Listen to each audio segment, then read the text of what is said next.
আসসালামু আলাইকুম, মহসিনা শাওন আপনাদের সবাইকে আমন্ত্রণ জানাচ্ছি এনটিভি দেশের খবরে। সাবেক প্রধানমন্ত্রী শেখ হাসিনা সহ 10 জনের বিরুদ্ধে গণহত্যা ও মানবতা বিরোধী অপরাধের অভিযোগে মামলা রেকর্ড করেছে আন্তর্জাতিক অপরাধ ট্রাইব্যুনালের তদন্ত সংস্থা। একজন তদন্তকারী কর্মকর্তা নিয়োগ দিয়েছে আদালত। এদিকে হেলিকপ্টার থেকে গুলি করে ইমন নামে এক যুবককে হত্যার ঘটনায় শেখ হাসিনা সহ 16 জনের বিরুদ্ধে দায়ের করা মামলা এজাহার হিসেবে গ্রহণ করতে মোহাম্মদপুর থানাকে নির্দেশ দিয়েছে আদালত। আর শেরেবাংলা নগর এলাকায় মোহাম্মদ শাহাবুদ্দিন নামের আরেকজনকে হত্যার ঘটনায় শেখ হাসিনা সহ 11 জনের বিরুদ্ধে দায়ের করা মামলাকে এজাহার হিসেবে গ্রহণ করতেও আদালত নির্দেশ দিয়েছে। তামজিদ সুমনের রিপোর্ট। সচিবালয়ে আইন উপদেষ্টা বুধবার বলেছিলেন, বৈষম্য বিরোধী ছাত্র আন্দোলন দমনে নির্বিচারে গুলি ও হত্যার বিচার হবে আন্তর্জাতিক অপরাধ ট্রাইব্যুনালে। ইন্টারন্যাশনাল ক্রাইম ট্রাইব্যুনাল অ্যাক্ট আছে, এই আইনের অধীনে এই হত্যাকাণ্ডের সাথে জড়িত ব্যক্তিরা তাদের সকলকে বিচারের আওতায় আনা সম্ভব। এর পরদিনই শেখ হাসিনা সহ 10 জনের বিরুদ্ধে গণহত্যা ও মানবতা বিরোধী অপরাধের বিচারের জন্য আবেদন জমা পড়েছে আন্তর্জাতিক অপরাধ ট্রাইব্যুনালের তদন্ত সংস্থায়। তার পরপরই মামলা রেকর্ড করে একজন তদন্ত কর্মকর্তা নিয়োগ দেয় আন্তর্জাতিক অপরাধ ট্রাইব্যুনাল। ফলে শুরু হয়ে গেল মামলার তদন্ত কাজ। অভিযোগকারীর আইনজীবী জানান, 1 জুলাই থেকে 5 আগস্ট পর্যন্ত গণহত্যার অভিযোগে তদন্ত শুরু করেছে তদন্ত সংস্থা। শেখ হাসিনা ছাড়াও এই মামলায় নাম রয়েছে আওয়ামী লীগ সাধারণ সম্পাদক ওবায়দুল কাদের, সাবেক স্বরাষ্ট্রমন্ত্রী আসাদুজ্জামান খান কামাল, সাবেক তথ্য প্রযুক্তি প্রতিমন্ত্রী জুনায়েদ আহমেদ পলক, সাবেক তথ্য প্রতিমন্ত্রী মোহাম্মদ আলী আরাফাত সহ একাধিক পুলিশের সাবেক কর্মকর্তা। 10 জন আসামি করেছি আমরা, এবং সংগঠন হিসাবে বাংলাদেশ আওয়ামী লীগ এদেরকে আসামি করা হয়েছে। তদন্তকারী কর্মকর্তা নিয়োগ করার পরে ওনারা অলরেডি তদন্ত কাজ শুরু করেছেন। তদন্ত কার্যক্রম শুরুর প্রাথমিক কাজ হিসেবে ওনারা ঘটনার কালীন সময়ের যত পত্রিকা আছে সেগুলো সংগ্রহ করেছেন এবং পত্রিকাগুলো পর্যালোচনা করছেন বলে আমাদেরকে জানিয়েছেন। এই আসামিদের বিরুদ্ধে গ্রেফতারি ওয়ারেন্ট চেয়ে ট্রাইব্যুনালে আবেদন করতে পারেন। এটা যে তদন্ত শুরু হওয়ার পরেই যে কোনো সময় পারেন। ট্রাইব্যুনালের আইনজীবী জানান, বিদ্যমান আইনেই ট্রাইব্যুনালে মানবতা বিরোধী অপরাধের অভিযোগে শেখ হাসিনা ও তার মন্ত্রিপরিষদের সিনিয়র সদস্যদের বিচার সম্ভব। টার্গেটেড পিপলকে যখন হত্যা করা হয় বা টার্গেট করা হয়, তখনই এটাকে গণহত্যা হিসাবেই, জেনোসাইড হিসাবে এর বিচার হবে। এই বিচার, এই তদন্ত যেন অ্যাবসলিউটলি বিয়ন্ড কোশ্চেন হয়, যেন আন্তর্জাতিক বা জাতিসংঘের কোনো সংস্থা দ্বারা নিয়ন্ত্রিত হয়, ইভেন ট্রাইব্যুনালেও আন্তর্জাতিক সংস্থা দ্বারা এটাকে গাইড করা হয়, যেন সকল প্রশ্নের ঊর্ধ্বে গিয়ে একটা ন্যায় বিচার হয়। ইতিমধ্যে ট্রাইব্যুনালে যে 56টি রায় হয়েছে তার বেশিরভাগই মৃত্যুদণ্ড হয়েছে। এই মামলার তদন্ত শেষে ট্রাইব্যুনালে প্রতিবেদন দাখিল করবে তদন্ত সংস্থা। মানবতা বিরোধী অপরাধ প্রমাণ হলে সর্বোচ্চ শাস্তি মৃত্যুদণ্ড। Tamjid Suman, NTV news, Dhaka. 15 August উপলক্ষে ধানমন্ডি 32 নম্বরে আওয়ামী লীগের কাউকে উপস্থিত হতে দেখা যায়নি। তবে গত সন্ধ্যা থেকে বৈষম্য বিরোধী ছাত্র জনতা উপস্থিত থাকার কারণেও ধানমন্ডি 32 নম্বরে কেউ উপস্থিত হওয়ার মতো সাহস দেখায়নি। বুধবার দিবাগত রাত থেকে ধানমন্ডি 32 নম্বরে অবস্থান নিয়ে আছে ছাত্র জনতা। কেউ সেখানে যাবার চেষ্টা করলে তাদের পরিচয় জানতে চাইবার পাশাপাশি তল্লাশিও করা হয়। পতিত স্বৈরাচার আওয়ামী লীগের সভাপতি শেখ হাসিনা 15 আগস্ট পালনের আহ্বান জানালেও দলের নেতাকর্মীদের ধানমন্ডিতে আসতে দেখা যায়নি। সেখানে আইন শৃঙ্খলা বাহিনী সতর্ক অবস্থানে রয়েছে। রাজনৈতিক দলগুলো ঐক্যমতের ভিত্তিতে অন্তর্বর্তীকালীন সরকার 15 আগস্টের সরকারি ছুটি বাতিল করে।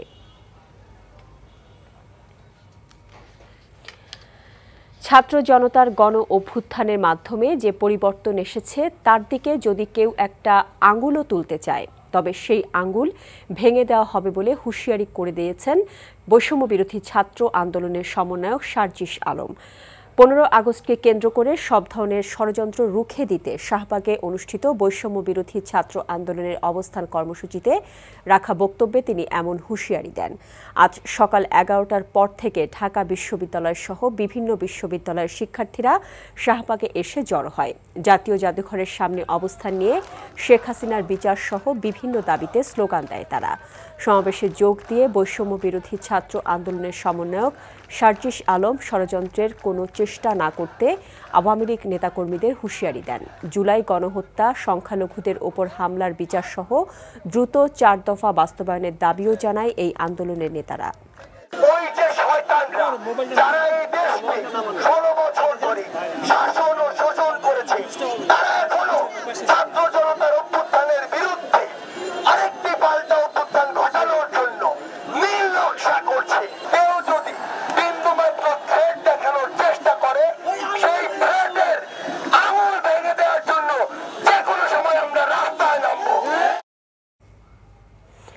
এদিকে ফ্যাসিস্ট শেখ হাসিনা ও তার সরকারের হত্যাযজ্ঞের দ্রুত বিচার ট্রাইব্যুনাল গঠন সহ ৪ দফা দাবিতে দেশের বিভিন্ন স্থানে সমাবেশ করছে বৈষম্য বিরোধী শিক্ষার্থীরা।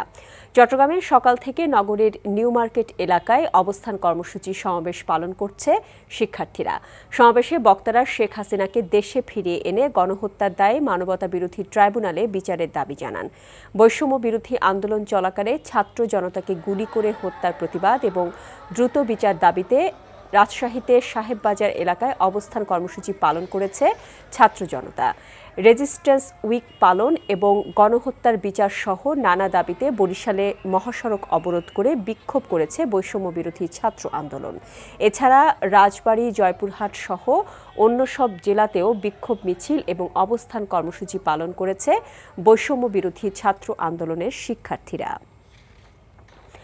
রাজধানীর পল্টনে এক রিকশা চালককে হত্যা মামলায় গ্রেপ্তার সাবেক ডেপুটি স্পিকার শামসুল হক টুকু, সাবেক আইসিটি প্রতিমন্ত্রী জুনায়েদ আহমেদ পলক এবং ছাত্রলীগের ঢাকা বিশ্ববিদ্যালয় শাখার সাধারণ সম্পাদক তানভীর হাসান সৈকতের 10 দিনের রিমান্ড মঞ্জুর করেছেন আদালত। বৃহস্পতিবার বিকেলে তাদেরকে সিএমএম আদালতে পেশ করা হয়। মেট্রোপলিটন ম্যাজিস্ট্রেট রশিদুল আলমের আদালতে প্রাথমিক শুনানি শেষে আদালত 10 দিনের রিমান্ড মঞ্জুর করে। এর আগে ডিবি পুলিশ কড়া নিরাপত্তার মাধ্যমে তাদেরকে আদালত প্রাঙ্গণে নিয়ে আসলে উপস্থিত জনতা এবং আইনজীবীরা বিক্ষোভ প্রদর্শন করে। তাদেরকে স্বৈরাচার সরকারের দোসর বলে দুয়োধ্বনি দেওয়া হয়। সরকার পক্ষের আইনজীবী ওমর ফারুকি জানিয়েছে, ছাত্র জনতার আন্দোলন দমনের পেছনে এই 3 আসামি জড়িত ছিলেন। তাই অধিকতর তদন্তের জন্য তাদেরকে রিমান্ডে নিয়ে জিজ্ঞাসাবাদ করার প্রয়োজন দেখিয়ে পুলিশ রিমান্ডে নেয়ার আবেদন করে।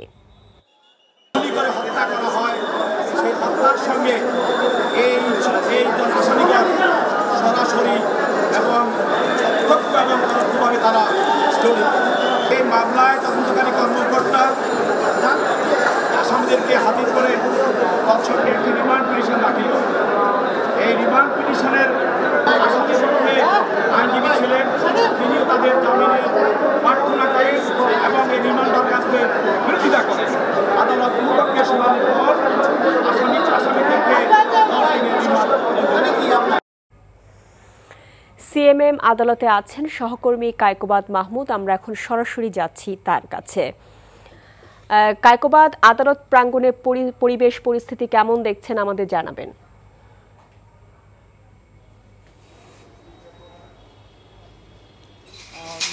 একটু আগেই কিন্তু যে 3 জনে আপনি বলছিলেন নাম, সাবেক প্রতিমন্ত্রী জুনায়েদ আহমেদ পলক, সাবেক ডেপুটি স্পিকার শামসুজ্জামান টুকু এবং ঢাকা বিশ্ববিদ্যালয়ের ছাত্রলীগের সাধারণ সম্পাদক সৈকতকে কিন্তু একটু আগেই আদালত থেকে কিন্তু নিয়ে যাওয়া হলো। আর তাদেরকে যখন আনা হয়েছে, আসলে গাড়ি থেকে যাদেরকে যখন নামানো হলো এখানে, তখন থেকে কিন্তু আমরা দেখতে পেয়েছি উত্তেজিত জনতা এবং আইনজীবীরাও কিন্তু তাদের ক্ষোভের প্রকাশ ঘটিয়েছেন এখানে। তারা আমরা দেখতে পেয়েছি ধাক্কাধাক্কির চূড়ান্ত রকম একটি অবস্থা আমরা দেখতে পেয়েছি। অনেকে তাদেরকে আঘাত করার চেষ্টা করেছেন 3 আসামিকে। আর এখানে আমরা দেখেছি জুতো ছুঁড়ে মারার মতো ঘটনা, এমনকি ডিম ছুঁড়ের মতো ঘটনাও কিন্তু আমরা দেখতে পেয়েছি। পরবর্তীতে এজলাস কক্ষেও কিন্তু হইচইয়ের ঘটনা ঘটেছে সেখানে। আর আপনি জানেন ইতিমধ্যে যে তাদেরকে 10 দিনের রিমান্ড চাওয়া হয়েছিল পুলিশের পক্ষ থেকে। আর উভয় পক্ষের শুনানি শেষে কিন্তু আদালত সেই 10 দিনের রিমান্ড কিন্তু মঞ্জুর করেছে। আর আরেকটি বিষয় হচ্ছে, তাদেরকে আমরা পরে আইনজীবীর সাথে কথা বলছি, তারা বলছে আসলে তাদেরকে হত্যার উস্কানি ছাড়াও ইন্টারনেট বন্ধ করেও কিন্তু তারা এই হত্যাকাণ্ডে সহায়তা করেছে বলে অভিযোগ করেছেন। আর এর ফলেই কিন্তু তাদের এই 10 দিনের রিমান্ড মঞ্জুর করা হয়েছে। তো এই ছিল এখানকার পরিস্থিতি। আর বের হওয়ার সময় কিন্তু আমরা দেখতে পেরেছি তাদেরকে সে একই রকম চিত্রই, তাদের ধাক্কাধাক্কি। আর তাদেরকে নিয়ে যাওয়ার সময় আমরা এখানে স্লোগান দেখতে পেয়েছি তাদের বিচারছে। তো মহসিনা, এই ছিল আমার কাছে এখানকার সর্বশেষ। 11 সেপ্টেম্বর থেকে শুরু হচ্ছে স্থগিত হওয়া এইচএসসি ও সমমানের পরীক্ষা। আর রোববার থেকে খুলছে দেশের সব শিক্ষা প্রতিষ্ঠান। আজ আলাদা আলাদা বিজ্ঞপ্তিতে একথা জানানো হয়। বিকেলে মাধ্যমিক ও উচ্চ মাধ্যমিক শিক্ষা বোর্ড থেকে স্থগিত হওয়া এইচএসসি ও সমমানের পরীক্ষার নতুন সময়সূচি প্রকাশ করা হয়। ভূগোল দ্বিতীয় পত্র পরীক্ষার মধ্য দিয়ে 11 সেপ্টেম্বর আবারও শুরু হয়ে লিখিত পরীক্ষা শেষ হবে 8 অক্টোবর। এদিকে আগামী রোববার থেকে দেশের সকল শিক্ষা প্রতিষ্ঠানে শিক্ষা কার্যক্রম শুরুর নির্দেশনা দিয়েছেন প্রধান উপদেষ্টা ডক্টর মোহাম্মদ ইউনূস। বৃহস্পতিবার শিক্ষা মন্ত্রণালয় থেকে এই আদেশ জারি করা হয়। কোটা সংস্কার আন্দোলনকে ঘিরে সহিংসতার কারণে দীর্ঘ 1 মাসের বেশি সময় স্থগিত ছিল দেশের সকল শিক্ষা কার্যক্রম। গণহত্যার অভিযোগে সাবেক প্রধানমন্ত্রী শেখ হাসিনার বিচারের দাবিতে সারা দেশে বিক্ষোভ মিছিল এবং প্রতিবাদ সমাবেশ করেছে বিএনপি ও এর সহযোগী সংগঠনের নেতাকর্মীরা। বিস্তারিত জীবন আহমেদের ডেস্ক রিপোর্টে। সাবেক প্রধানমন্ত্রী শেখ হাসিনার বিচার দাবিতে বগুড়ায় বিক্ষোভ মিছিল ও অবস্থান কর্মসূচি পালন করেছে বিএনপি। দুপুরে জেলা যুবদলের সভাপতি খাদেমুল ইসলাম খাদেমের নেতৃত্বে একটি বিক্ষোভ মিছিল বের হয়। পরে অনুষ্ঠিত সমাবেশে বক্তব্য রাখেন সাবেক সংসদ সদস্য ও বিএনপি চেয়ারপারসনের উপদেষ্টা হেলালুজ্জামান তালুকদার লালু। বৃহস্পতিবার সকাল থেকে নাটোর শহরের আলাইপুরে দলীয় কার্যালয়ের সামনে অবস্থান নেয় বিএনপি নেতাকর্মীরা। পরে কর্মসূচিতে যোগ দেন বিএনপি চেয়ারপারসনের উপদেষ্টা রুহুল কুদ্দুস তালুকদার দুলু। নারায়ণগঞ্জের রূপগঞ্জে ঢাকা সিলেট মহাসড়কের তারাবো বিশ্ব রোড এলাকায় অবস্থান নিয়ে বিক্ষোভ করেছে বিএনপি ও সহযোগী সংগঠনের নেতাকর্মীরা। পরে বক্তব্য রাখেন বিএনপির জাতীয় নির্বাহী কমিটির সদস্য ও নারায়ণগঞ্জ জেলা বিএনপির সাবেক সভাপতি কাজী মনিরুজ্জামান মনির। শেখ হাসিনার বিচার দাবিতে দুপুরে ফরিদপুর বিএনপি কার্যালয়ের সামনে থেকে বিক্ষোভ মিছিল বের হয়। মিছিলটি শহর প্রদক্ষিণ করে আবার জেলা বিএনপির কার্যালয়ে এসে শেষ হয়। ভোলায় মিছিল সমাবেশ করেছে বিএনপি ও এর সহযোগী সংগঠনের নেতাকর্মীরা। সকাল থেকে নগরীর বিভিন্ন পয়েন্টে অবস্থান নিয়ে বিক্ষোভ করে নেতাকর্মীরা। নেত্রকোনায় বিক্ষোভ মিছিল ও সমাবেশ করেছে জেলা যুবদল। জেলা যুবদলের সাবেক সহ সভাপতি আবদুল্লাহ আল মামুন রনির নেতৃত্বে নেত্রকোনা পৌর শহরের কোর্ট স্টেশন এলাকা থেকে বিক্ষোভ মিছিল বের হয়। মিছিলটির প্রধান সড়ক প্রদক্ষিণ শেষে একই স্থানে গিয়ে শেষ হয়। খুলনায় অবস্থান কর্মসূচি পালন করেছে বিএনপি নেতাকর্মীরা। কর্মসূচিতে খুলনা 2 আসনের সাবেক সংসদ সদস্য নজরুল ইসলাম মঞ্জু সহ অন্যান্য সিনিয়র নেতারা বক্তব্য রাখেন। শেখ হাসিনার বিচার দাবিতে চট্টগ্রাম নগরীর হালিশহর বড়পোল এলাকায় অবস্থান ধর্মঘট সহ নানা কর্মসূচি পালন করেছে বিএনপি। রাজশাহীতে বিক্ষোভ মিছিল অবস্থান কর্মসূচি পালন করেছে মোহনপুর উপজেলা বিএনপি ও এর সহযোগী সংগঠনের নেতাকর্মীরা। কুমিল্লা নগরীর টাউন হল সহ 27 নম্বর ওয়ার্ডে অবস্থানে বিক্ষোভ সমাবেশ করেছে বিএনপি ও সহযোগী সংগঠনের নেতাকর্মীরা। মোংলায় বিক্ষোভ মিছিল করেছে পৌর বিএনপি। সকালে দলীয় কার্যালয় থেকে একটি বিক্ষোভ মিছিল বের হয়। একই দাবিতে ময়মনসিংহে বিক্ষোভ মিছিল ও অবস্থান কর্মসূচি পালন করেছে বিএনপি। এছাড়া বরিশাল, দিনাজপুর, মানিকগঞ্জ, হবিগঞ্জ, চুয়াডাঙ্গা, মুন্সিগঞ্জ, সিরাজগঞ্জ, নওগাঁ, মেহেরপুর, ব্রাহ্মণবাড়িয়া সহ সারা দেশে বিক্ষোভ মিছিল সমাবেশ করেছে বিএনপি। জীবন আহমেদ, এনটিভি নিউজ ডেস্ক। দীর্ঘ 27 দিন পর আজ থেকে সারা দেশে আন্তনগর ট্রেন চলাচল শুরু হয়েছে। সময়সূচি অনুযায়ী বিভিন্ন স্টেশন থেকে ট্রেনগুলো ছেড়ে যাচ্ছে। এতে স্বস্তি ফিরেছে যাত্রীদের মাঝে। তবে ঢাকা রেলওয়ে স্টেশন থেকে কোনো আন্তনগর ট্রেন ছেড়ে যায়নি। দেশের প্রধান রেলওয়ে স্টেশন থেকে দুপুরের পর আন্তনগর ট্রেন চলবে বলে জানিয়েছে কর্তৃপক্ষ।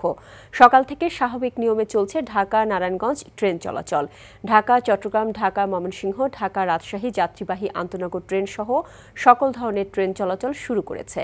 তবে যাত্রীদের উপস্থিতি আগের চেয়ে অনেকটাই বেড়েছে। চাঁদপুরে জামায়াতে ইসলামের উদ্যোগে 250 শয্যা বিশিষ্ট সরকারি জেনারেল হাসপাতালের হুইল চেয়ার বিতরণ করা হয়েছে। দুপুরে হাসপাতালের তত্ত্বাবধায়ক ডাক্তার AKM মাহবুবুর রহমানের কাছে হুইল চেয়ার হস্তান্তর করেন জামায়াত নেতৃবৃন্দ। এর আগে চাঁদপুরে বৈষম্য বিরোধী ছাত্র আন্দোলনে নিহত শিক্ষার্থী আবু সাইদ সহ সকল শহীদদের রুহের মাগফিরাত কামনায় দোয়া অনুষ্ঠিত হয়। রোববার থেকে খুলছে সব শিক্ষা প্রতিষ্ঠান। 11 সেপ্টেম্বর শুরু এইচএসসি সমমানের পরীক্ষা। এই ছিল দেশের খবরে। এই খবরের ভিডিও সহ আপডেট জানতে ভিজিট করুন এনটিভি অনলাইন www.ntvbt.com। এছাড়াও এনটিভি জনপ্রিয় সব অনুষ্ঠান ও খবরের আপডেট জানতে ভিজিট করুন আমাদের ইউটিউব ও ভেরিফাইড ফেসবুক পেজ। 6টা ইভিনিং নিউজ দেখার আমন্ত্রণ রইল। এতক্ষণ সাথে থাকার জন্য সবাইকে ধন্যবাদ।